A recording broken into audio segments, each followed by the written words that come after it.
Pada hari ini kita belajar bersama Bapak Ibu. Nanti prinsipnya saya hanya sharing saja sesuai dengan pengalaman menulis saya selama ini.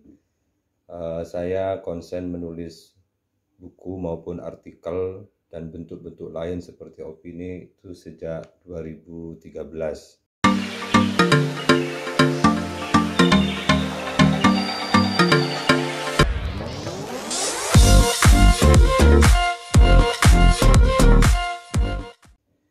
Sampai sekarang alhamdulillah masih bisa saya jaga untuk bisa terus produktif menulis buku, terutama Bapak Ibu yang di dunia akademik atau di dunia dosen. Itu menjadi sesuatu yang niscaya. Menulis itu adalah sesuatu yang mutlak bagi kita untuk bisa kita lakukan, karena tidak hanya sekedar menulis buku, tidak hanya sekedar menulis artikel ilmiah, tidak hanya menulis hal-hal lain, tetapi itu merupakan bagian dari tanggung jawab kita menyebarluaskan ilmu pengetahuan. Karena sesungguhnya pengetahuan itu akan terus tumbuh dan berkembang ketika kita Bapak Ibu, sahabat-sahabat, teman-teman semua mau menuliskan pengetahuan, pengalaman, ilmu yang kita miliki, kemudian membentuk sebuah tulisan buku yang itu bisa dibaca oleh para generasi kita. Itu akan dimanfaatkan oleh para generasi kita seterusnya. Sehingga perkembangan ilmu yang kita miliki hari ini itu memang harus terus digaungkan melalui dunia kepenulisan. Seringkali saya sampaikan dalam berbagai forum bahwa pengetahuan itu tidak akan pernah ada dan bahkan tidak berkembang kalau kita sebagai generasi hari ini tidak mau menuliskan ilmu dan pengetahuan kita. Maka pengetahuan dan ilmu yang kita tulis hari ini itu sesungguhnya menjadi warisan yang akan dimanfaatkan oleh para generasi kita berikutnya.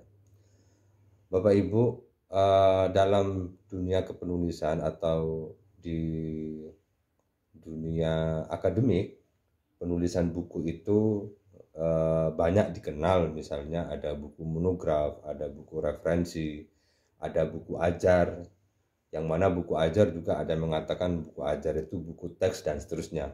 Terlepas dari definisi itu, pada hari ini kita bagaimana belajar bersama untuk menulis buku ajar atau buku teks, prinsipnya sama, walaupun di sana sini masih menjadi perdebatan. Tetapi konteks yang kita pahami bahwa buku teks itu adalah buku ajar, atau buku ajar itu adalah buku yang menjadi buku pedoman utama di dalam mata kuliah kita. Sekilas seluk-beluk dan secara detail mungkin saya juga akan sampaikan, termasuk nanti bagaimana mengkonvert dari RPS menjadi bab per bab dalam buku. Tetapi prakteknya saya berharap, dan mungkin panitia juga dari teman-teman Bapak Ibu di STIMIK juga berharap bahwa tidak hanya selesai sampai di selesainya workshop ini, tetapi bagaimana nanti Bapak Ibu bisa mengimplementasikan atau bisa mempraktekkan apa-apa yang mungkin Bapak Ibu sudah bisa menemukan, oh tekniknya begini, oh seperti ini, dan seterusnya. Walaupun saya meyakini bahwa Bapak Ibu sudah memiliki modal dasar untuk bisa menulis buku ajar dari berbagai aktivitas dan pengalaman Bapak Ibu mengajar, dari penulisan mungkin yang sudah Bapak Ibu lakukan, seperti Bu Hesti misalnya sudah nulis 3 buku, dan Bapak Ibu yang lain mungkin sudah punya atau sudah pernah menulis buku atau artikel ilmiah dan penulisan-penulisan lain. Itu adalah sebuah modal kita untuk bisa terus produktif menulis buku, terutama buku ajar, yang memang ini menjadi sebuah kebutuhan bagi kita dan mahasiswa. Ini Bapak Ibu,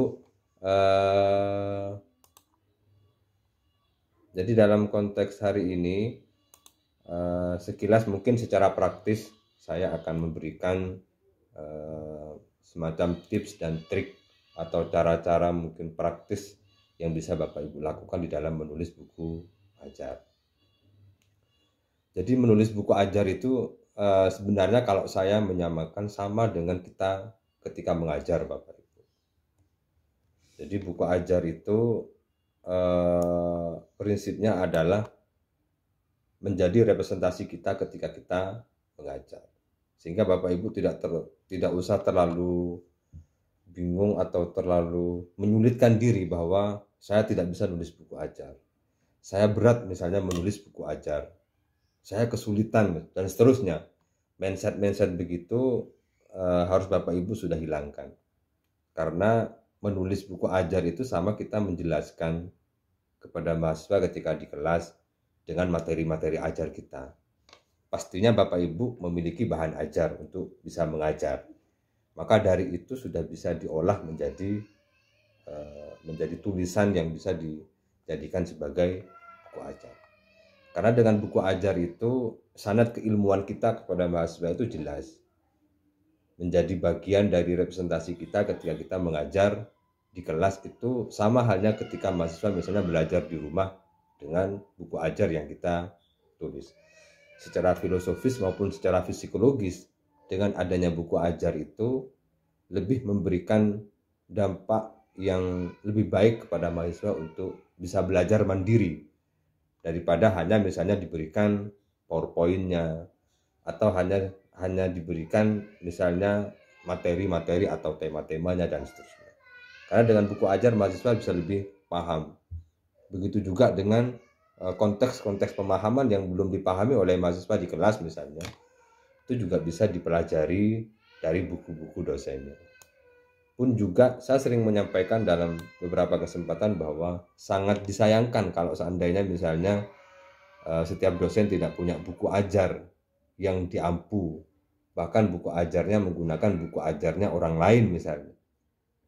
Padahal itu potensial sekali untuk bisa memberikan pembelajaran yang sangat efektif, memberikan pembelajaran yang mungkin lebih baik kepada mahasiswa dengan belajar mandiri dari buku yang kita tulis. Walaupun sebagai referensi rujukan mungkin bisa menggunakan referensi dan rujukan dari bukunya orang lain.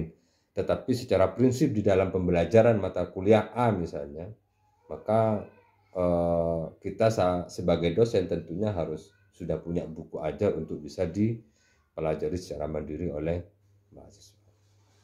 Maka Bapak Ibu, ketika Bapak Ibu hari ini menulis, maka insya Allah nanti Bapak Ibu juga akan ditulis dari berbagai referensi yang kita sudah tulis, maka tulisan-tulisan kita nantinya juga akan ditulis oleh orang lain. Maka mumpung masih ada kesempatan, ada peluang, ada ruang yang bisa diekspresikan untuk lebih produktif, terutama di masa-masa pandemi COVID-19, ini betul-betul dimanfaatkan waktu yang luar biasa. Hampir seluruh perguruan tinggi melakukan WFH 75%. Dan ini kesempatan bagi Bapak Ibu dosen untuk memaksimalkan waktu dan ruang yang ada itu untuk menulis. Karena kalau sebelum pandemi, dan seringkali saya mendengar pertanyaan-pertanyaan, banyak tidak ada waktu Pak, sibuk lah, kemudian banyak kerjaan di luar, kemudian kapan mau nulisnya, pekerjaan kantor banyak menumpuk dan seterusnya. Itu alasan-alasan klasik. Sehingga dengan alasan-alasan itu Bapak Ibu tidak punya kesempatan untuk memaksakan diri mau menulis. Bahkan hanya sekelas misalnya buku ajar saja. Ada seorang dosen misalnya ngajar berpuluh-puluh tahun tetapi tidak pernah memiliki buku ajar. Ini sangat eman sekali. Kenapa? Karena potensinya sangat besar. Peluangnya sangat luar biasa.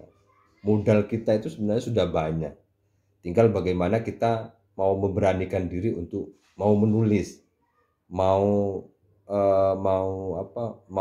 meniatkan diri ini untuk mengusahakan bahwa karya tulis itu bisa dimanfaatkan seluas-luasnya.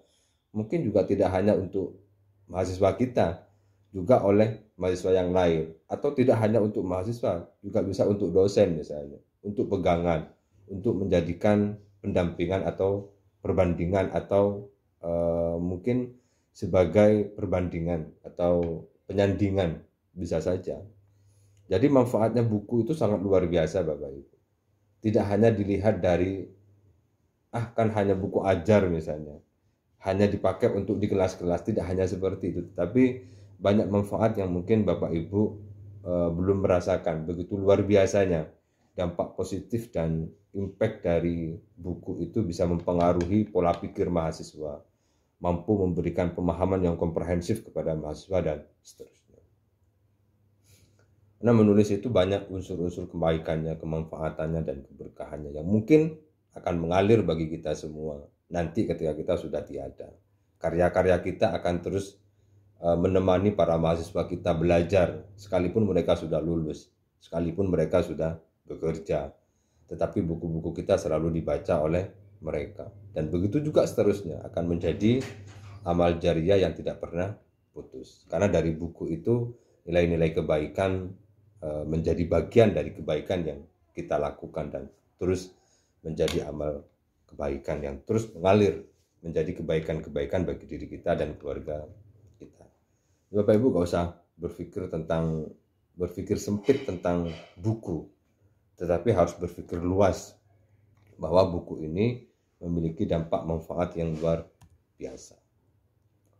Ini sekilas tentang profil saya Bapak Ibu. Tadi moderator juga sudah menyampaikan, saya memang sudah hampir 54 buku yang sudah saya tulis, dan ini yang antri 2 buku sedang dalam proses, insya Allah 2021 ada sekitar 6 buku saya yang siap terbit.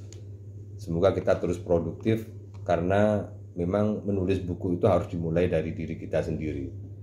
Saya juga aktif menjadi reviewer, pengelola jurnal, baik di managing editornya, editorial boardnya, kemudian menjadi reviewer di beberapa jurnal, termasuk menjadi penilai buku, teks dan non-teks di Kemendikbud, menjadi asesor di jurnal dan seterusnya. Saya juga kebetulan megang direktur Urisma Press, yang ini sedang kami kembangkan, bagaimana penerbitan di kampus itu memang penting dan menjadi jantungnya perguruan tinggi.